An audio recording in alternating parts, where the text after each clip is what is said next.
Welcome to Dimensions in Chumash by Rabbi Immanuel Bernstein, part of our collective Journeys in Torah. Welcome to Dimensions in Chumash. I'm Steve Geller. This week's piece by Rabbi Bernstein is just brilliant on its face, but it also illuminates a concept some of us might not be so familiar with. We all rely on Chazal, their commentary on Tanakh, the Mishna, and the Gemara, which adds additional color, giving us a more complete understanding of the subject. And it's that added color that holds the magic of our holy Torah, the beauty found in the depth of analysis, which makes Torah learning different from every other intellectual pursuit.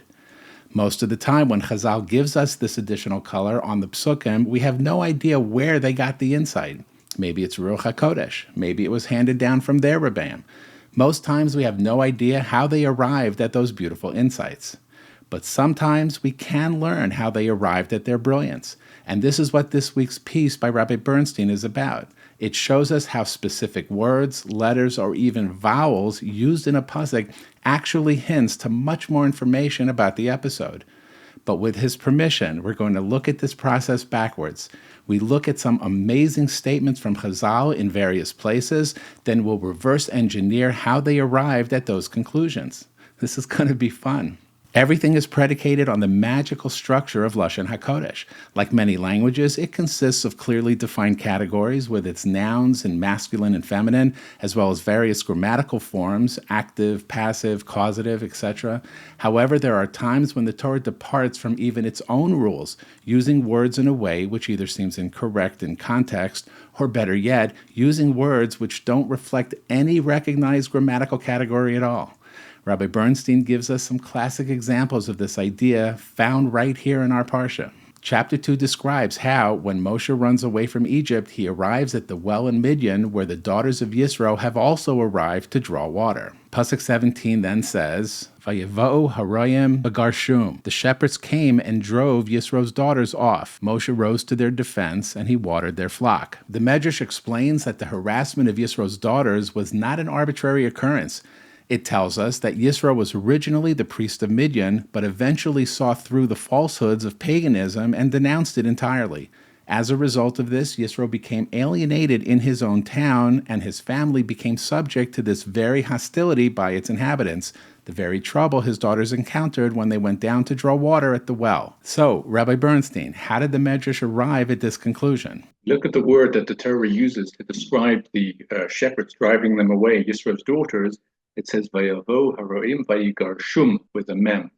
Now, the mem is a letter that's appropriate for a masculine ending. For feminine, for women, when these are girls, it should have said vayigarshun, with a nun. Why then does the Torah use the final mem? Because it's a blended word. It's indicating to us what's the background to the harassment. It's Yisro, who's a male.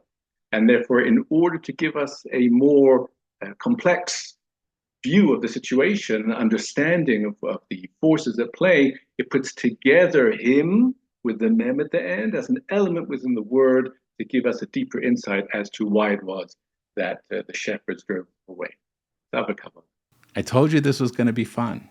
Next, let's look at the beginning of chapter 2. The Torah describes how Yocheved, who was no longer able to hide baby Moshe, placed him in a basket near the banks of the Nile. Pasuk 4 then says, V'tesatzav achozo merachok, and Miriam stood at the distance to know what would happen to him. The Maral explains why Miriam was following the basket with Moshe so closely. As discussed in the Gemara Sota, Miriam prophesies that Moshe would be the future savior of the Jewish people.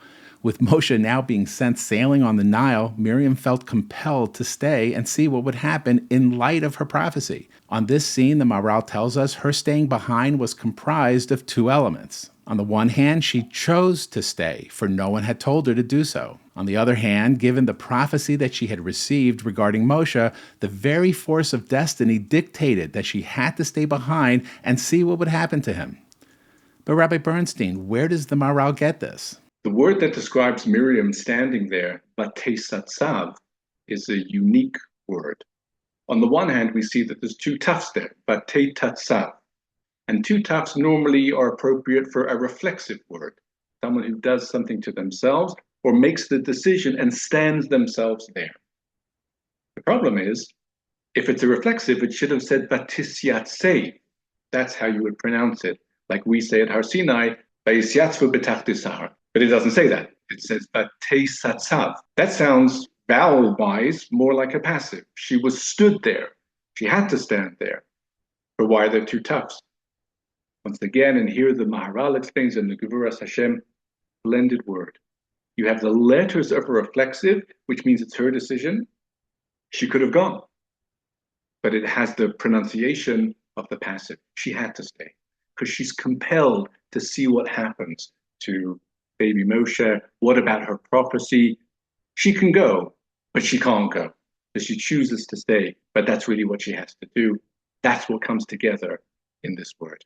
Our next case, let's see how the opening chapter of our Parsha describes Paro's persecution of the Jewish people. Pasuk 11 relates that he placed Sare Misim over them. What are Sare Misim? Rashi associates this term with the word mas, which means tax, explaining that they were tax officers. Onkelos translates it as officers who did evil.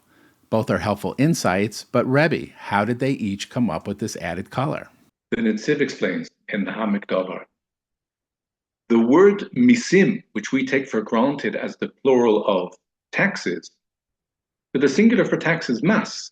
If mas is the singular, then the plural should be masim, like any other singular with the patach that just keeps the patach in the plural. Why does it change to misim? There's another element within this word.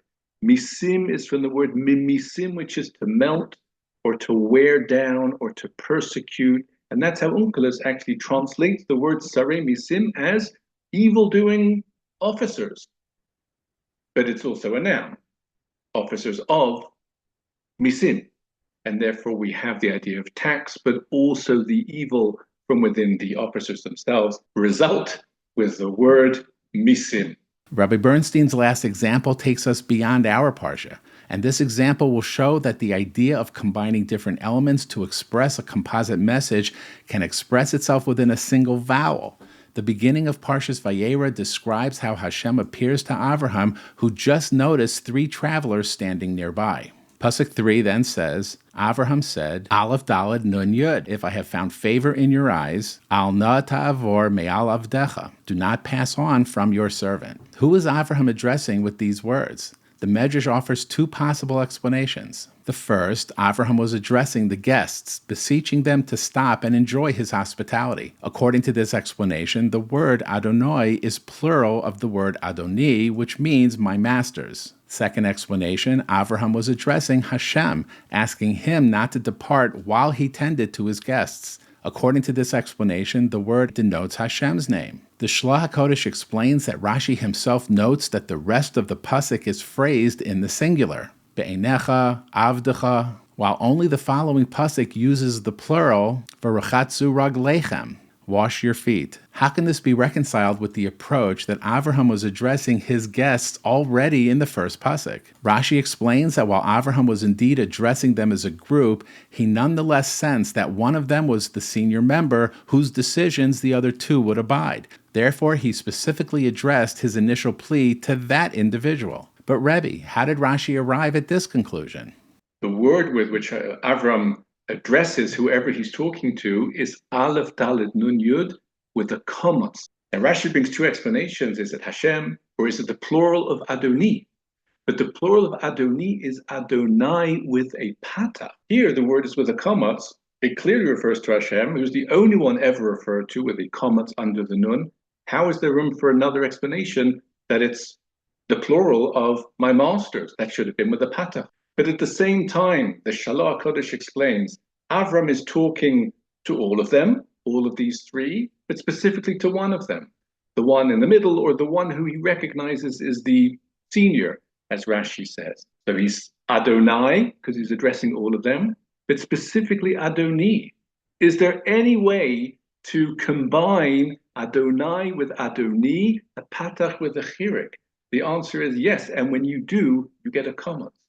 The comma under the nun, says the Ruach Hakodesh, is a combination of a patach and a chirik, denoting all of them generally and one of them specifically at the same time. It's just incredible to behold how Chazal masterfully uses the nuance of words, letters, even the smallest vowels to extract more details of a scene. And we all have to be in awe of how Rabbi Bernstein assembled so many of them for our learning enjoyment just in this one piece on Shemos.